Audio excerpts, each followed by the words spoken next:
नमस्कार, हमारी खास पेशकश कोरोना से कितनी मौतें में आप सभी का बहुत स्वागत है। ये सवाल हम खड़ा नहीं कर रहे हैं, बल्कि ये सवाल हर उस व्यक्ति के दिमाग में घूम रहा है जो आंकड़ों की बाजीगरी देख रहा है। आखिर सच्चाई क्या है? सोशल मीडिया में इस तरह की कई बातें लिखी जा रही हैं, पर हम खुद पड़ताल करेंगे कि आंकड़े सच हैं या फिर गलत।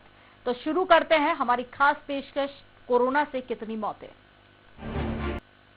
एक बार फिर कोरोना के कमबैक से प्रदेश की राजधानी भोपाल दहलती दिखाई दे रही है। जहां सरकारी आंकड़ों में 5 लोगों की कोरोना वायरस से मौत दर्शाई जा रही है, तो वहीं 24 घंटे में लगभग 63 लोगों की कोरोना वायरस से मौत हुई है। इन 63 लोगों की कोरोना से मौत की जानकारी इस तरह से सामने आई। आपको बता दें कि भदभदा विश्राम घाट में 41 शवों का कोरोना प्रोटोकॉल के तहत अंतिम संस्कार किया गया, तो वहीं सुभाष नगर विश्राम घाट में 17 शवों का और कब्रिस्तान में 5 शवों को प्रोटोकॉल के तहत दफनाया गया। कुल मिलाकर कहा जाए तो अब सरकारी आंकड़े 5 क्यों दर्शाए जा रहे हैं, ये एक बड़ा सवाल बना हुआ है।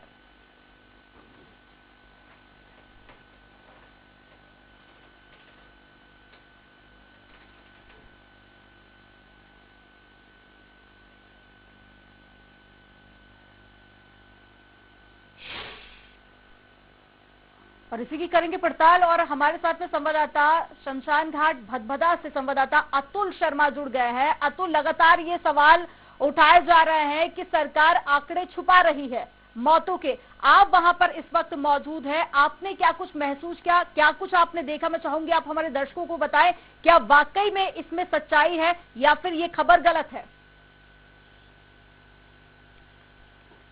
देखिए रश्क, सबसे पहले मैं अपने दर्शकों को ये समझाने की कोशिश करूंगा कि हमारा मकसद डराना नहीं बल्कि समझाना है कि आखिर कोरोना ने कितना विकराल रूप ले लिया है और साथ में दूसरी वेव जो आई है वो कितनी खतरनाक है। अमनदीप, यानी कुल मिला के हम ये कह सकते हैं कि पिछले अगर हम 24 घंटों की अमनदीप बात करें सरकारी आंकड़ों के हिसाब से तो 5 मौतें दर्ज की गई हैं। लेकिन अगर राजधानी भोपाल के अगर अलग अलग शमशान घाटों की हम बात करें तो 63 जो है संदिग्ध कोरोना मरीजों के शव को जलाया गया है, जिसमें से अगर हम भदभदा की बात करें अमनदीप तो 41 शव जो है पिछले 24 घंटे में भदभदा में जलाए गए हैं।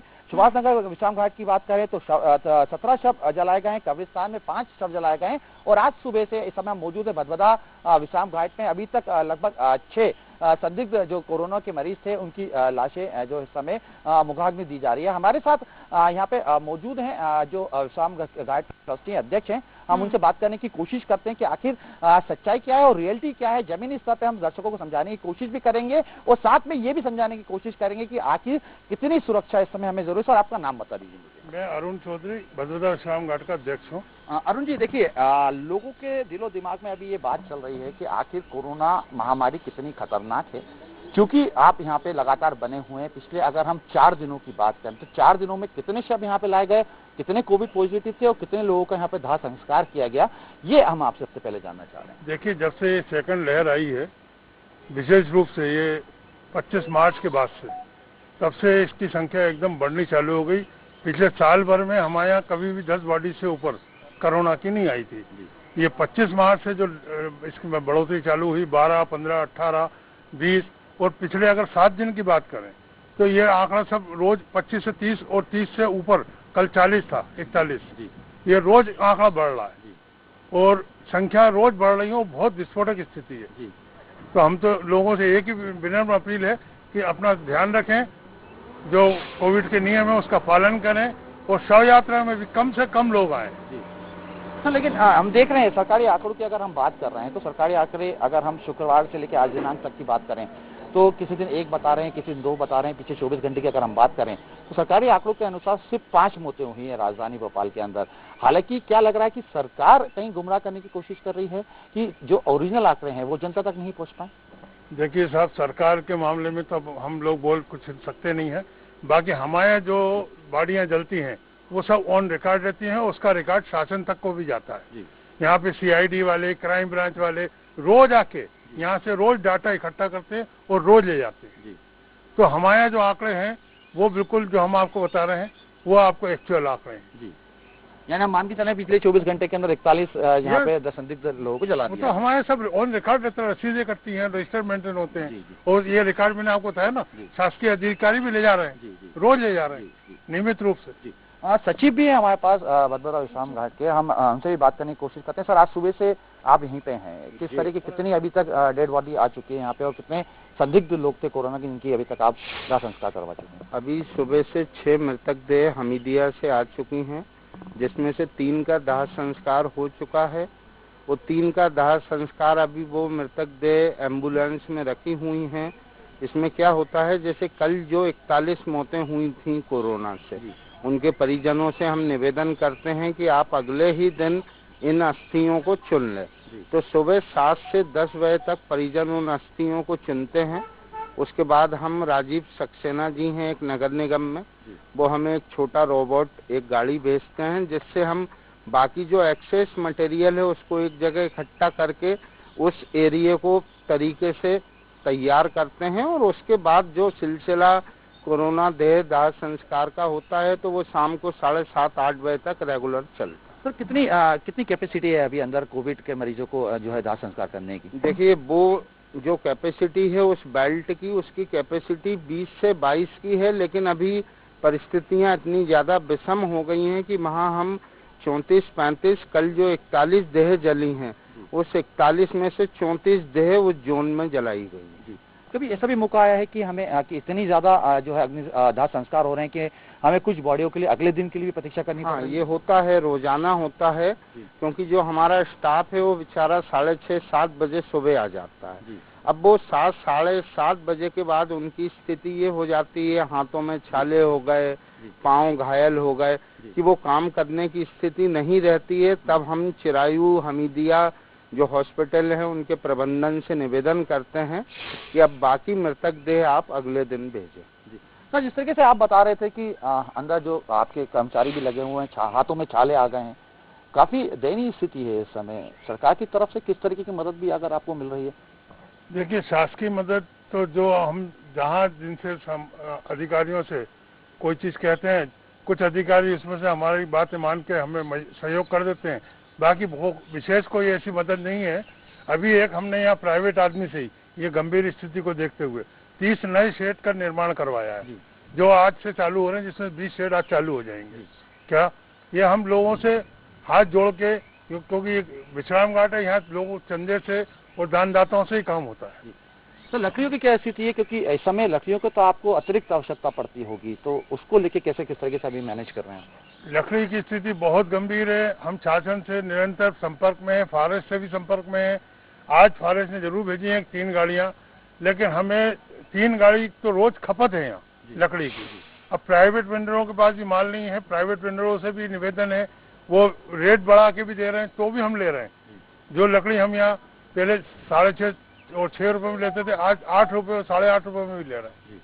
सर, लेकिन जिस तरीके से हम देख रहे हैं कि पूरे देश के अंदर अभी जो है वैक्सीनेशन चल रहा है, हमारे जो कर्मचारी जो सबसे वाकई हम मानना पड़ेंगे फ्रंट फुट पे आके लड़ाई लड़ रहे हैं, क्या इनको वैक्सीनेशन हो चुका है? क्या इनके लिए हम कई बार लिख चुके हैं, इवन मंत्री तक को लिख के दे चुके हैं कि जितने भी भोपाल के ये विश्राम घाट हैं और कब्रिस्तान है, इनको आप फ्रंट लाइन वॉरियर मान के इनको सबसे पहले वैक्सीनेशन कराएं। लेकिन उसके बारे में आज तक हमें कोई इसका रिप्लाई नहीं आया। सर, एक आखिरी सवाल जरूर लूंगा आपसे कि क्या अपील कर रहे हैं आप अभी लोगों से, क्योंकि स्थिति तो वाकई बहुत चिंताजनक है और डराने वाली स्थिति सामने दिख रही है मुझे अभी। मेरा तो वही निवेदन है कि कोविड के प्रोटोकॉल का पालन किया जाए, मास्क जरूर लगाएं, 2 गज की दूरी रखें, और जितना कम हो उतने कम लोग शव यात्रा में आए, क्योंकि यहाँ पे इतना वायरस फैलता है क्या कि जिससे विस्फोटक स्थिति है। तो हम चाहते हैं कि आप कम से कम लोग आए शव यात्रा में और अपने परिजन का दाह संस्कार करके। अतुल, मेरा सवाल अगर संभव हो सके तो आप इनसे जानने की कोशिश कीजिएगा, जो शवों को यहाँ पर लाया जा रहा है, क्या वो परिजन अपने निजी वाहन से ला रहे हैं या फिर हॉस्पिटल के द्वारा ही शव वहाँ पर पहुँचाए जा रहे हैं? और अगर हॉस्पिटल के द्वारा पहुँचाए जा रहे हैं तो जाहिर सी बात है कि ये फिर उनके संज्ञान में भी ये पूरा मामला होगा कि कितने शव पहुँच रहे हैं। ये इनसे जानने की कोशिश कीजिएगा। जी बिल्कुल, मैं जानने की कोशिश करता हूँ। सर, जिस तरीके से लगातार जो है शव आ रहे हैं कोविड के, तो क्या ये तमाम जो शव हैं ये सरकारी एम्बुलेंस से ही आ रहे हैं या निजी वाहन से भी आ रहे हैं? शासन ही इनको, ये जो गवर्नमेंट की गाइडलाइन है, शासन ही इन मृतक देह को भेजता है। वो शासन अपनी गाड़ी, मतलब नगर निगम की गाड़ी से ही ये मृतक देह विश्राम घाट में आते हैं। यानी इसका मतलब कि शासन के सामने आंकड़े स्पष्ट हैं, क्योंकि वो अपनी गाड़ी भेज रहे हैं, तो यानी इसका मतलब आंकड़े स्पष्ट होना चाहिए। तीन आपको बेसिक चीजें बता रहा हूँ जो स्पष्ट करती हैं कि शासन ही इस पूरे सिस्टम का मूल तंत्र है। आज किसी भी हॉस्पिटल में कोई व्यक्ति कोरोना से मरता है, उस हॉस्पिटल में शासन मतलब नगर निगम की गाड़ी पहुंचती है, उस मृतक को काली पॉलीथीन में पैक करके एक बैग में डाला जाता है और फिर वो मृतक देह शासन की गाड़ी से आती है। फर्ज करिए अगर हमीदिया में कोई व्यक्ति खत्म होता है तो शासन की गाड़ी में आएगा वो, और साथ में एक लेटर हमीदिया प्रबंधन का दिया जाता है जो यहाँ मृतक के परिजन हमारे पास लाते हैं। हम उसमें सील लगाएंगे, उसके बाद ही हमारे कर्मचारी उस देह का दाह संस्कार करेंगे। यानी वो जो लेटर रहता है उसके अंदर स्पष्ट लिखा रहता है कि कोविड से मरीज की मौत हुई। बिल्कुल स्पष्ट उल्लेख रहता है उस पत्र में कि कोविड से फला व्यक्ति की मृत्यु हुई है और ये शासन की गाड़ी से आपके विश्राम घाट तक पहुंच रहा है। तो अमनदीप देखिए, स्थिति बिल्कुल स्पष्ट है कि जिस तरीके से एक आंकड़े जो छुपाने की बात कर रहे हैं सरकार द्वारा, और लगातार हम देख रहे हैं कि एक स्थिति बनी हुई है। ये आरोप हमारा नहीं है, सीधे तौर पे यहाँ पे विश्राम घाट का भी आरोप है कि जिस तरीके से लगातार हम देख रहे हैं कि कल 27, अभी तक 6, उससे पहले अलग अलग आंकड़े जो निकल के आ रहे हैं, वो फोन करके मना किया जाता है कि अब यहाँ पर और अंतिम संस्कार नहीं हो पाएंगे। तो देखिए, खबर बिल्कुल पानी की तरह साफ हो गई है कि यहाँ पर हॉस्पिटल प्रबंधन को पूरी इसकी सूचना है। उसके बाद भी देखिए जो आंकड़े हैं वो साफ नहीं किए जा रहे हैं। कहीं ना कहीं इसमें अधिकारियों की और सरकार की साफ तौर पर मिलीभगत सामने आ रही है। अतुल, मैं यहाँ पर आपसे ये भी जानना चाहूंगी कि जो व्यवस्था यहाँ पर देखी जा रही है, क्या कब्रिस्तान में भी उसी तरह की व्यवस्था है, उसी तरह के प्रोटोकॉल का पालन किया जा रहा है? देखिए, तमाम जितने भी कोविड को लेके, कोविड के जो दाह संस्कार हो रहे हैं या दफनाने की जो प्रक्रिया होती है, वहाँ तमाम जगह पे कोविड के जो नियम है उसका पालन करवाया जा रहा है। हम बात यहाँ पे भदभदा की करें या सुभाष नगर विश्राम घाट की बात करें, और या हम दूसरे तमाम जहाँ पे जो है शव को दफनाया जा रहा है, तमाम जगह पे कोविड की जो है गाइडलाइन का पालन किया जा रहा है। लेकिन सबसे मुख्य बात देखिए अमनदीप, एक ये बात और चुकाने वाली आई है कि जिस प्रकार से सरकार लगातार ये कह रही है कि हम फ्रंटलाइन वर्कर या जो सामने आके कोरोना से लड़ रहे हैं, हम उनके साथ में खड़े हुए हैं और तमाम तरीके की उनको सुविधाएं भी दे रहे हैं। लेकिन जिस तरीके से बात यहाँ पे निकल के आ रही है कि भदभदा विश्राम घाट या जो तमाम जो दूसरी जगह है जहाँ पे शव का जो कोविड के शवों का वहाँ पे जहाँ पे दाह संस्कार हो रहा है, वहाँ पे जो कर्मचारी तमाम तरीके की जो दाह संस्कार में प्रक्रिया में भाग लेते हैं, उन्हें अभी तक कोविड का कोई भी टीका नहीं लगाया गया। यानी ये सरकार की जिस तरीके के दावे जो किए जा रहे हैं, उन तमाम दावों की जो है ये पोल खुलता हुआ इस समय ये जो है दिखाई दे रहा है। क्योंकि अगर हम बात करें फ्रंटलाइन, तो इससे ज्यादा जो नाजुक हालत में और कोई नहीं हो सकता। इससे ज्यादा जो सावधानी बरतने के लिए इस जगह को सबसे ज्यादा जरूरी होगा, क्योंकि सीधे तौर पे वो कोविड के शव के जो है संपर्क में आते हैं, दाह संस्कार किया जाता है, यहाँ पे जो धुआं निकलता है कोविड के शव का, तमाम जो ये चीजें हैं, इससे जो है कोरोना का और भी विस्फोट होने की स्थिति बन सकती है। लेकिन उसी जगह पे जहां पे सबसे पहले कोविड का टीका लगाना चाहिए था, अभी तक सरकार की बेरुखी, यानी इसके बावजूद भी कि जब भदभदा विश्राम गृह के जो यहाँ पे जो ट्रस्टी हैं, उन लोगों ने खुद मंत्रियों को यहाँ पे लेटर लिख के गुहार तक लगाई है कि सब ये इनकी जान खतरे में है, क्योंकि ये इतना गंभीर मामला है कि यहाँ से हम पीछे भी नहीं हट सकते, क्योंकि लगातार जो कोविड की शव आ रहे हैं उनको जलाना ही पड़ेगा, उन्हें अंतिम संस्कार ही करना पड़ेगा। हम अपनी जिम्मेदारी से पीछे नहीं हट सकते हैं, लेकिन आपको भी अपनी जिम्मेदारी का पालन करना होगा, हमें यहाँ पे कोविड का टीका लगाना होगा। लेकिन और देखिए तस्वीरें आपको दिखाई और जो ट्रस्टियों का जो कहना था वो भी हमने आपको सुनवाया। तो ये सब देखने और सुनने के बाद भी बिल्कुल पानी की तरह खबर साफ हो जाती है कि यहाँ पर बहुत बड़ा आंकड़ा है जो छुपाने की कोशिश राज्य सरकार द्वारा की जा रही है। अतुल हमारे साथ पे जुड़े हुए हैं। अतुल, देखिए एक कारण तो ये स्पष्ट देखा जा सकता है कि राज्य सरकार अपनी किरकिरी ना हो, इसके चलते ये आंकड़े छुपा रही है। पर अगर इसी तरह से अपनी किरकिरी से बचने के लिए राज्य सरकार आंकड़े छुपाएगी तो आने वाले दिनों में जो स्थिति होगी, मुझे लगता है इससे भी ज्यादा भयावह होगी। देखिए बिल्कुल जिस तरीके से आंकड़े एक छुपाने की जो सीधे तौर पे दिख रहा है, क्योंकि जो भी यहाँ पे लाशें आ रही हैं वो कोविड संदिग्ध की हैं, वो कोविड प्रोटोकॉल के तहत उनका अंतिम संस्कार भी किया जा रहा है अमनदीप। तो साफ तौर पे स्पष्ट है कि कहीं ना कहीं वो शव का कहीं सीधे तौर पे जो है संबंध कोरोना संक्रमण बीमारी से रहा है। ऐसे में सरकार के जो आंकड़े आ रहे हैं वो जरूर सवाल भी उठा रहे हैं और अपने आप के अंदर एक चिंता का विषय भी है कि आखिर सरकार क्यों जो है पूरे आंकड़े छुपा रही है। और ये सिर्फ राजधानी भोपाल की बात सोशल मीडिया पर काफी ज्यादा वायरल हो गई, लोगों को अब ये समझ में आने लग गया कि सरकार आंकड़े छुपा रही है। उसके बाद में आपने गौर किया होगा कि पिछले 24 घंटे में राजधानी भोपाल में पहली बार 5 मौतें बताई गई हैं। यानी कि अब हो सकता है कि जब ये खबर पानी की तरह साफ हो चुकी है और अब लोग अवेयर हो चुके हैं, तो हो सकता है आने वाले दिनों में मौत के आंकड़ों में इजाफा हो।